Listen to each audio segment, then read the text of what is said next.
Well, my favorite Kobe Bryant story is for all you people out there that heard Kobe kick my ass real good. He did not. He just kicked my ass. It wasn't real good. But see, you got to remember, I was 40 years old going against an 19-year-old kid. Yeah. But you know what? The one thing that I really, really appreciated, and I think we all saw at that workout, is that Jerry had certain points on the court at the elbow, pick and roll, down the low block, and he off the dribble, he was telling Kobe, okay, get to that spot. You got to get to that spot.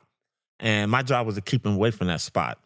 And if a 19-year-old kid, the one thing that I was impressed with was his physical strength. Yeah. And just his ability to be able to get to that spot. He didn't get near the spot.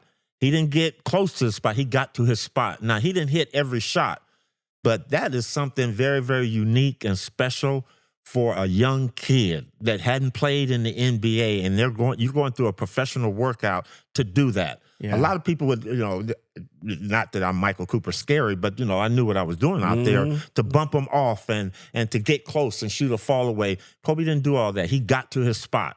And that was the one thing that impressed Jerry as well as Dale Harris and all the powers to be that were there watching that day. Every time he was supposed to do something, he got to where he was supposed to go. Did he hit the shot all the time? No, but he got there. And that's the part of being a unique NBA player. The great ones get to where they're supposed to. Like Kareem, he going to get to where he's supposed to score. Michael Jordan's going to get to where they're supposed to so they get the best shot. And that was the one thing that was really awe-inspiring to me about Kobe.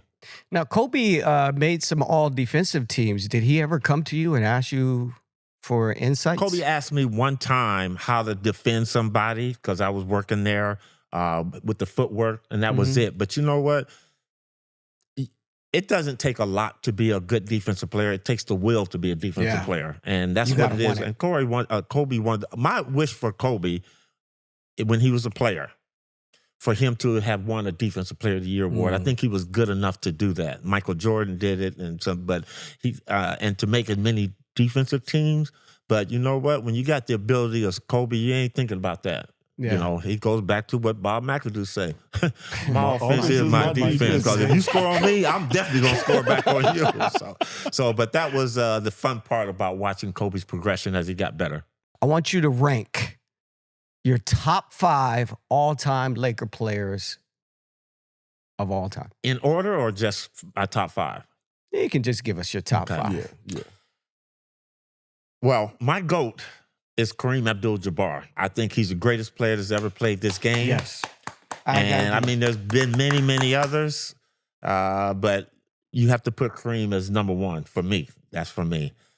Number 2 would be Magic Johnson. Yeah. And I'm a little biased about that, but the reason I put Magic 2 is because, and Byron can attest to this, we watched the young man come in as just a good basketball player to become a legendary basketball player that actually changed the game of basketball and changed the Laker organization. So Magic's my number 2. Now it gets hard for me. My number 3, and I love him to death, is Jerry West. Yeah. And Jerry's the logo, but Jerry was a significant part of the game of basketball changing here in Los Angeles, changing it because of the way he played the game. And I kind of like, the thing that makes him stick up there for me is listening to Chick Hearn. And whenever Jerry would score, he'd go, "That kid from Cabin Creek." And I always love that saying, Jerry from West Virginia, the kid from Cabin Creek. And that's been a fun part of me in my life to hear that. So Jerry's my number 3. Number 4.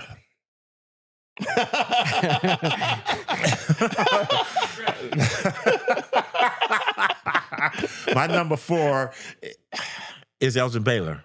And the reason why I say Elgin Baylor is because Elgin brought the creativity to the game of basketball, the artistry, handling it with one hand. And people, if you do your homework on Elgin Baylor, he was probably the most feared scorer in the game of basketball as a small player, 6'5". And then my number 5 is Kobe. But it's a 5 and a 5A. And my 5A would be Shaq. Shaq was the most dominating player. And I'm leaving out Wilt Chamberlain. Yeah, how about that? Shaq was the most dominating player, but the reason I give Shaq the edge, because Wilt didn't really have a jumper. All he had was a finger roll. Shaq had a dunk. A powerful dunk. But both of them were sub 500 free throw shooters, so you can't put that in. But you know what? Those are my top 5A right there. Byron? Everyone that he said, I wouldn't. I think the order he said him in is the order I had, except I had Kobe just slightly ahead of Elgin. Yeah. You know, but after that, you know, having Shaq instead of Wilt, yeah, because I think Shaq had more of an arsenal. You know, besides just dunking, and you know, Wilt had to dunk in the finger roll. Shaq had a turnaround jumper. Yeah, he had the jump hook. You know, he had the drop step. Shaq was just a beast, man. Yeah. And he can get up and down the floor. Yeah, he could. Yeah, he could run. And he defended. But don't take now. Wilt had some speed too. He can get up and down the floor. I mean, he ran track at UK. Yeah. So you know, Wilt had game too. But I love Coop's list. I agree with that list. Now I got another list. My other list is Kobe, and Kobe.